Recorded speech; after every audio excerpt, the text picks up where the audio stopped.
तुम्हारी गुलामी और तुम्हारी गरीबी ने पश्चिम को ये ख्याल दे दिया है कि तुम किसी कीमत के नहीं हो, तुम जिंदा भी नहीं हो, तुम मुर्दों की एक जमात हो। और जो लोग मुझसे पहले पश्चिम गए, विवेकानंद, रामतीर्थ, योगानंद और दूसरे हिंदू सन्यासी, उनमें से किसी का अपमान पश्चिम में नहीं हुआ। कोई दरवाजे उनके लिए बंद नहीं हुए, क्योंकि उन्होंने झूठ का सहारा लिया। उन्होंने बुद्ध के साथ जीसस की तुलना की, उन्होंने उपनिषद के साथ गीता की तुलना की, गीता के साथ बाइबल की तुलना की। पश्चिम के लोगों को और भी गौरवमंडित किया। गुलाम तुम थे, गरीब तुम थे, तुम्हारे सन्यासियों ने तुम्हें आध्यात्मिक रूप से भी दरिद्र साबित किया, क्योंकि उन्होंने तुम्हारी ऊंचाइयों को भी पश्चिम की साधारण नीचाइयों तक खींच कर खड़ा कर दिए। मेरी स्थिति एकदम अलग थी। मैंने पश्चिम से कहा कि भारत आज गरीब है, हमेशा गरीब नहीं था। एक दिन था कि सोने की चिड़िया था।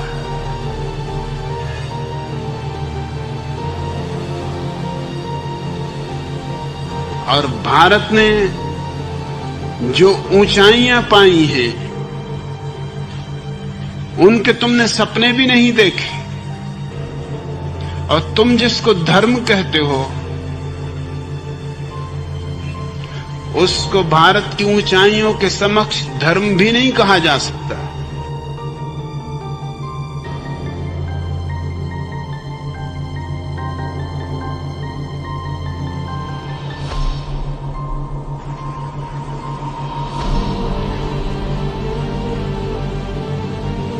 जीसस मांसाहारी हैं,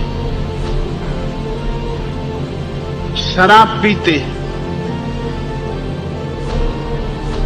भारत का कोई धर्म यह स्वीकार नहीं कर सकता कि उसका परम श्रेष्ठ पुरुष मांसाहारी हो, शराब पीता हो, जिसमें इतनी भी करुणा न हो कि अपने खाने के लिए जीवन को बर्बाद करता हो।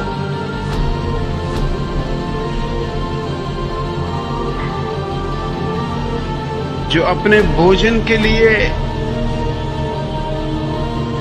इतना अनादर करता हो जीवन का।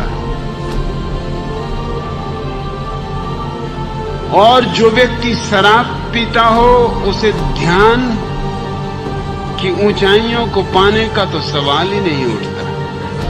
शराब तो दुखी लोग पीते, परेशान लोग पीते, तनाव से भरे हुए लोग पीते,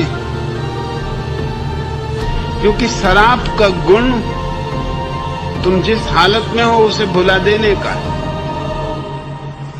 अगर तुम परेशान हो, पीड़ित हो, दुखी हो, शराब पी के थोड़ी देर को तुम भूल जाते हो। दूसरे दिन फिर दुख वापस खड़े हो जाएंगे। शराब दुखों को मिटाती नहीं, सिर्फ बुलाती। ध्यान दुखों को मिटाता है, बुलाता नहीं। और ध्यान और शराब विरोधी।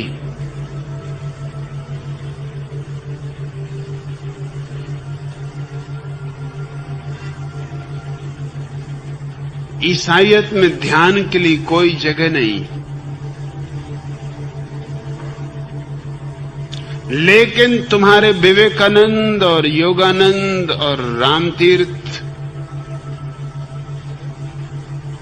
सिर्फ प्रशंसा पाने के लिए पश्चिम की ये समझाने की कोशिश करते रहे कि जीसस उसी कोटि में आते हैं जिसमें बुद्ध आते हैं, जिसमें महावीर आते हैं, ये झूठ था।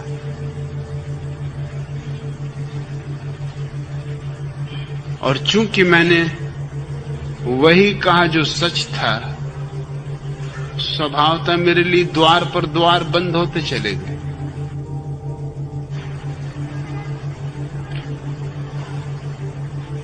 मैं नहीं स्वीकार करता हूं कि जीसस के कोई भी वचनों में वैसी ऊंचाई है जो उपनिषद में है, या उनके जीवन में कोई ऐसी खूबी है जो बुद्ध के जीवन में है। उनकी खूबियां साधारण हैं। कोई आदमी पानी पे चल भी सके तो ज्यादा से ज्यादा जादूगर हो सकता है।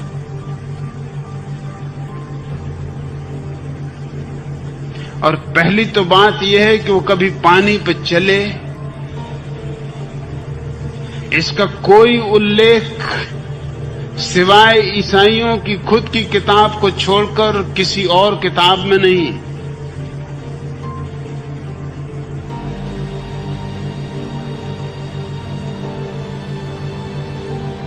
अगर जीसस पानी पर चले तो इसमें कौन सा अध्यात्म है? पहली बात तो चले नहीं।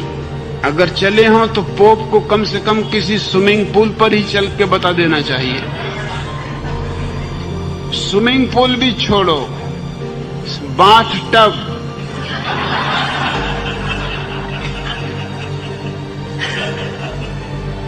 उतना भी प्रमाण काफी होगा, क्योंकि वो प्रतिनिधि हैं और इनफॉलिबल, उनसे कोई भूल नहीं होती।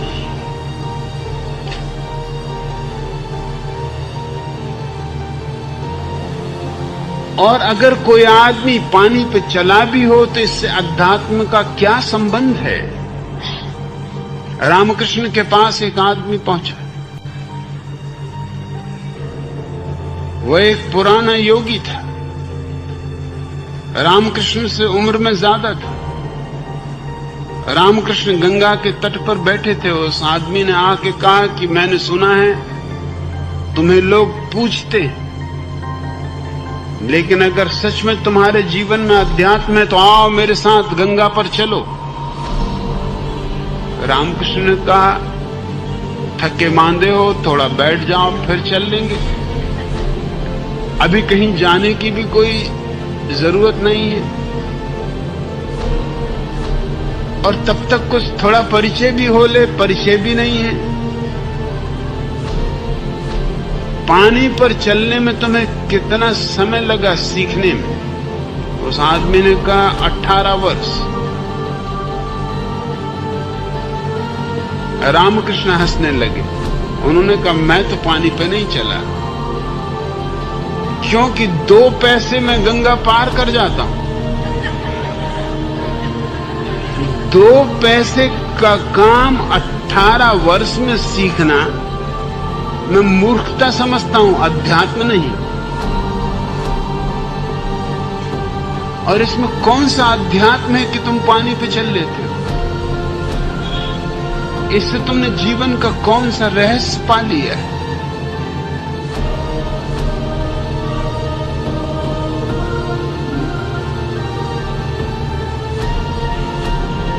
एक घटना मुझे स्मरण आती है जो तुम्हें फर्क को समझाएगी। जीसस के संबंध में कहा जाता है कि उन्होंने एक मुर्दे आदमी को जिंदा किया। जरा सोचने की बात है कि मुर्दे रोज मरते, एक को ही जिंदा किया जो आदमी मुर्दों को जिंदे कर सकता था।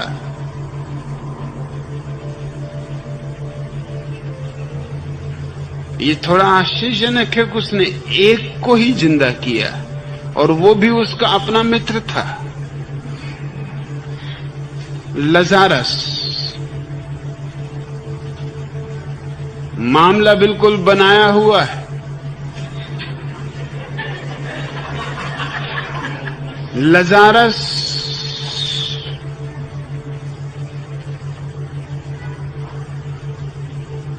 एक गुफा में लेटा हुआ है और जीसस बाहर आके आवाज देते हैं, लजारस उठो। मृत्यु से बाहर जीवन में आ, और लजारस तत्काल गुफा के बाहर आ जाते। अब बहुत सी बातें विचारनी है।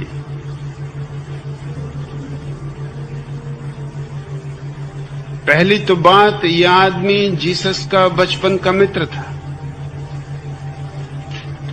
दूसरी बात, जो आदमी मर जाने के बाद वापस लौटा हो, उसके जीवन में कोई क्रांति घटनी चाहिए।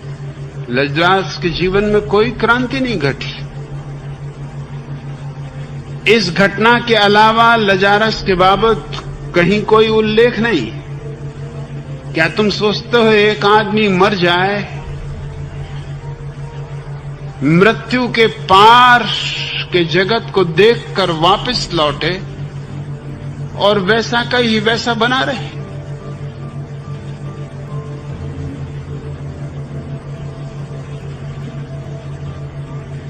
और जब एक आदमी को जीसस जिंदा कर सकते थे, तो फिर किसी को भी मरने की जुदियां में जरूरत क्या थी?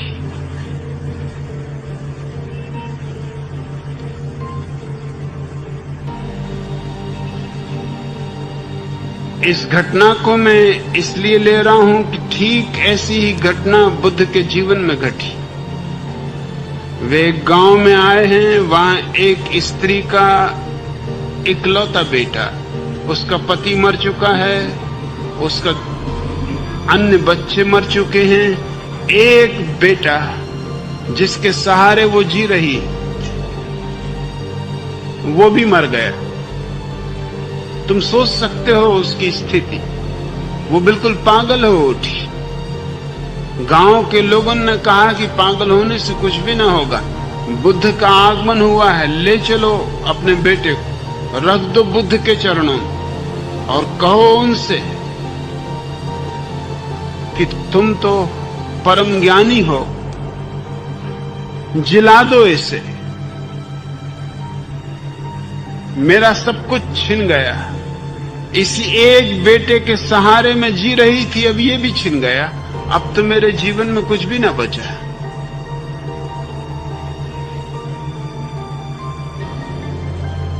बुद्ध ने उस स्त्री से कहा, निश्चित ही तुम्हारे बेटे को मैं सांझ तक जिला दूंगा, लेकिन उसके पहले तुम्हें एक शर्त पूरी करनी पड़ेगी। तुम अपने गांव में जाओ और किसी घर से थोड़े से तिल के बीज ले आओ, ऐसे घर से जहां कोई मरा ना हो। बस वो बीज तुम ले आओ, मैं तुम्हारे बेटे को जिला दूं। वो पागल औरत स्वभावतः पागल होने की स्थिति में थी, भागी, इस घर में गई, उस घर में गई।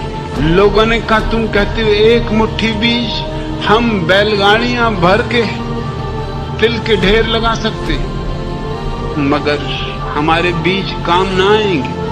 हमारे घर में तो न मालूम कितने लोगों की मृत्यु हो चुकी।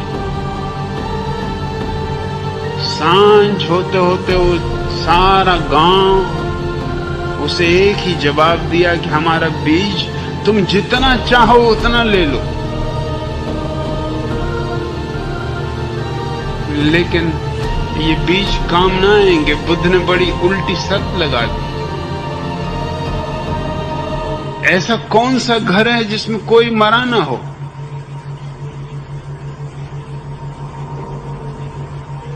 दिन भर का अनुभव उस स्त्री के जीवन में क्रांति बन गया। वो वापस आई, उसने बुद्ध के चरणों को छुआ और कहा कि भूलें, छोड़ें इस बात को कि लड़का मर गया। यहां जो भी आया है उसको मरना पड़ेगा। तुमने मुझे ठीक शिक्षा दे दी। अब मैं तुमसे ये चाहती हूं कि इसके पहले मैं मरूं, मैं जानना चाहती हूं वो कौन है मेरे भीतर जो जीवन है, मुझे दीक्षा दो।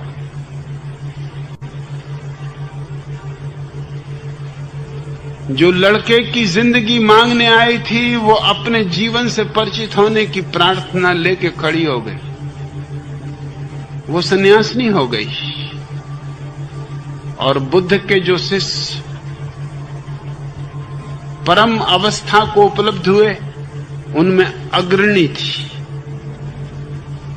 इसको मैं क्रांति कहता हूं। बुद्ध अगर उस लड़के को जिंदा भी कर देते तो भी क्या था, एक दिन तो वो मरता ही। लजारस भी एक दिन मरा होगा। लेकिन बुद्ध ने उस स्थिति का एक आध्यात्मिक रुख, एक नया आयाम ले लिया। हम हर चीज को ऊपरी और बाहरी तल से देखने के आदी नहीं। मैं मानता हूं बुद्ध ने जो किया वो महान है और जो जीसस ने किया वो साधारण, उसका कोई मूल्य नहीं। मेरी इन बातों ने पश्चिम को घबरा दिया।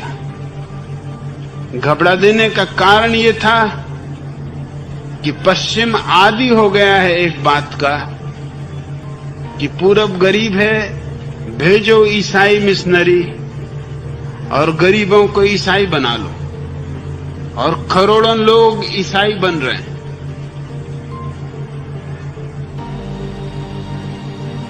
लेकिन जो लोग ईसाई बन रहे हैं पूरब में, वो सब गरीब हैं, भिखारी हैं, अनाथ हैं, आदिवासी हैं, भूखे हैं, नंगे हैं।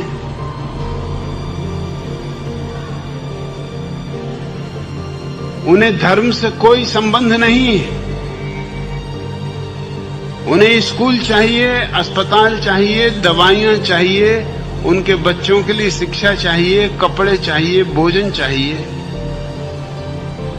ईसाईयत कपड़े और रोटी से उनका धर्म खरीद रही है। मुझे दुश्मन की तरह देखने का कारण ये था कि मैंने कोई पश्चिम के गरीब को या अनाथ को या भिखमंगे को, और वहां कोई भिखमंगों की कमी नहीं, सिर्फ अमेरिका में 30 मिलियन भिखारी हैं।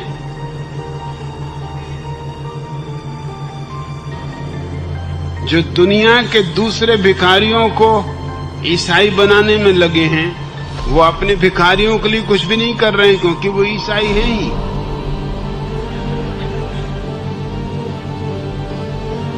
मैंने जिन लोगों को प्रभावित किया उनमें प्रोफेसर्स थे, लेखक थे, कवि थे, चित्रकार थे, मूर्तिकार थे, वैज्ञानिक थे, आर्किटेक्ट थे, प्रतिभा संपन्न लोग थे। और ये बात घबराहट की थी कि अगर देश के प्रतिभा संपन्न लोग मुझसे प्रभावित हो रहे हैं तो ये एक बड़े खतरे की सूचना है, क्योंकि यही लोग हैं जो रास्ता तय करते हैं दूसरे लोगों के लिए। इनको देखकर दूसरे लोग उन रास्तों पर चलते हैं। इनके पद चिन्ह दूसरों को भी इन्हीं रास्तों पर ले जाएंगे। और मैंने किसी को भी नहीं कहा कि तुम अपना धर्म छोड़ दो। मैंने किसी को भी नहीं कहा कि तुम कोई नया धर्म स्वीकार कर लो। मैंने तो सिर्फ इतना ही कहा कि तुम समझने की कोशिश करो क्या धर्म है और क्या अधर्म। फिर तुम्हारी मर्जी, तुम बुद्धिमान हो और विचारशील हो।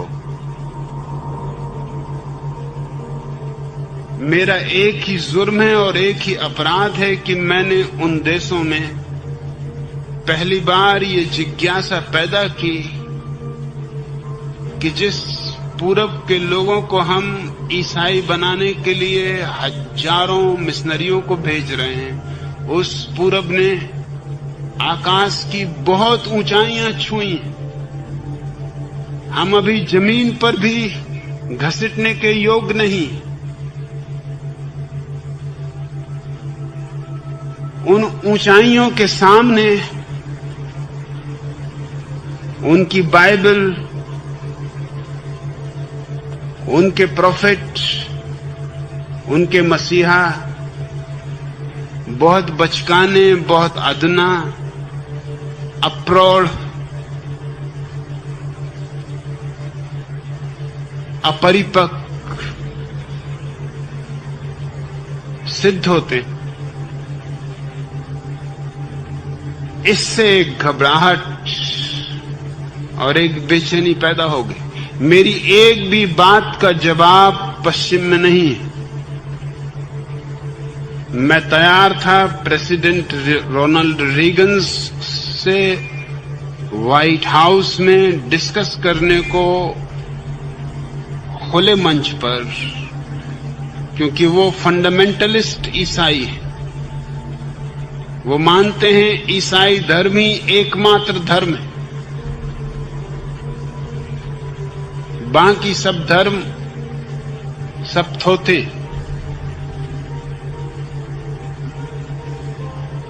पोप को मैंने कई बार निमंत्रण दिया कि मैं वाटिकन आने को तैयार हूं, तुम्हारे लोगों के बीच तुम्हारे धर्म के संबंध में चर्चा करना चाहता हूं और तुम्हें चेतावनी देना चाहता हूं कि जिसे तुम धर्म कह रहे हो वो धर्म नहीं है, और जो धर्म है तुम्हें उसका पता भी नहीं। स्वभावतः मैं उन्हें दुश्मन जैसा लगा। एक अकेला आदमी कभी भी सारी दुनिया में इस बुरी तरह दुश्मन पैदा करने में समर्थ नहीं हुआ है।